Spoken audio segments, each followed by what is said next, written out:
बहुत समय पहले की बात है।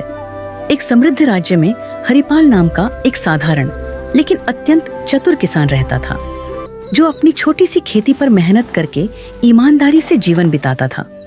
वह दिखने में सामान्य था, पहनावे में सादा और बोलचाल में विनम्र, लेकिन उसके पास जीवन को समझने की गहरी बुद्धि थी। इसलिए गांव के लोग अपने झगड़े, फैसले और समस्याएं उसी से पूछते थे।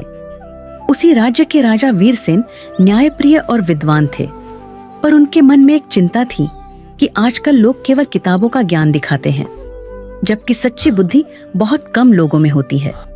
इसलिए उन्होंने यह निश्चय किया कि वह पूरे राज्य में सबसे चतुर व्यक्ति को खोजेंगे। राजा ने घोषणा करवाई कि जो व्यक्ति उनकी परीक्षा में सफल होगा, उसे सम्मान और पुरस्कार मिलेगा। बड़े बड़े विद्वान, व्यापारी और चालाक लोग राजधानी पहुंचे, पर हरिपाल शुरू में नहीं गया, क्योंकि उसे न इनाम का लालच था और न दरबार की चाह। लेकिन गांव वालों के आग्रह पर वह साधारण वस्त्र पहनकर राजा के सामने उपस्थित हुआ।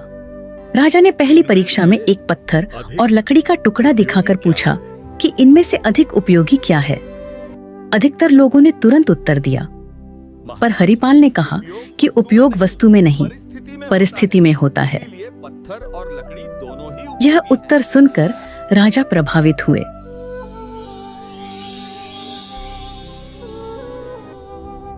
दूसरी परीक्षा में राजा ने पानी का घड़ा और सोने की थैली रखकर पूछा कि प्यासा मुसाफिर क्या चुनेगा।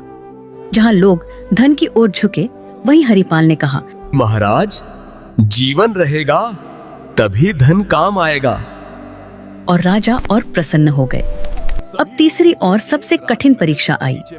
राजा ने आदेश दिया कि सभी लोगों को एक रात महल के बगीचे में रहना होगा और सुबह तक ऐसा फल लाना होगा जो न जमीन पर गिरा हो और न ही बहुत ऊंचाई पर हो। साथ ही किसी भी पहरेदार को नाराज नहीं करना होगा। बाकी सब लोग इस परीक्षा को नामुमकिन मानकर पीछे हट गए, पर हरिपाल ने हार नहीं मारी। रात भर सोचने के बाद हरिपाल को समझ आया कि राजा ने यह नहीं कहा था कि फल केवल पेड़ से ही तोड़ा जाए, बल्कि यह कहा था कि फल न तो जमीन पर गिरा हो और न ही बहुत ऊंचाई पर हो। सुबह होते ही उसने महल के बगीचे में लगे फूलों के पौधों और झाड़ियों को ध्यान से देखा। तभी उसकी नजर एक अंगूर की बेल पर गई, जो दीवार के सहारे छड़ी हुई थी। उस पर फल यानी अंगूर जमीन से ऊपर था, लेकिन किसी ऊंचे पेड़ पर नहीं। हरिपाल ने पहरेदारों से विनम्रता से पूछा कि क्या वह उस बेल के पास जा सकता है, क्योंकि वह राजा की आज्ञा का पालन कर रहा है। उसकी शांति, नम्रता और सच्चाई देखकर पहरेदारों ने उसे रोकने के बजाय रास्ता दे दिया। हरिपाल ने बिना किसी नियम को तोड़े बेल से फल तोड़ा और दरबार में ले आया। जब राजा ने उससे पूछा कि उसने यह कैसे किया, तो हरिपाल ने हाथ जोड़कर कहा कि सच्ची बुद्धि कठिन रास्ता चुनने में नहीं, बल्कि नियमों को समझकर सही और सरल मार्ग ढूंढने में होती है। यह सुनकर राजा वीरसेन अत्यंत प्रसन्न हुए और उन्होंने घोषणा की कि हरिपाल ही सच्चा चतुर है, क्योंकि उसने ज्ञान, धैर्य और व्यवहार तीनों का संतुलन दिखाया है। राजा ने उसे सोने का पुरस्कार दिया, लेकिन हरिपाल ने उतना ही सोना लिया जितना गांव में कुआं बनवाने के लिए आवश्यक था, और बाकी लौटा दिया। यह देखकर राजा ने कहा कि जो बुद्धि दूसरों के भले के लिए काम आए, वही सबसे बड़ी बुद्धि होती है।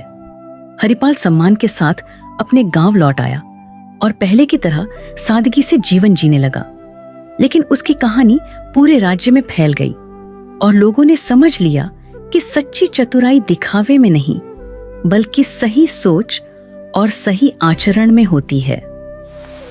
सीख: सच्ची बुद्धि वही है जो नियमों को समझे, अहंकार से दूर रहे और अपने साथ साथ दूसरों का भी भला करे।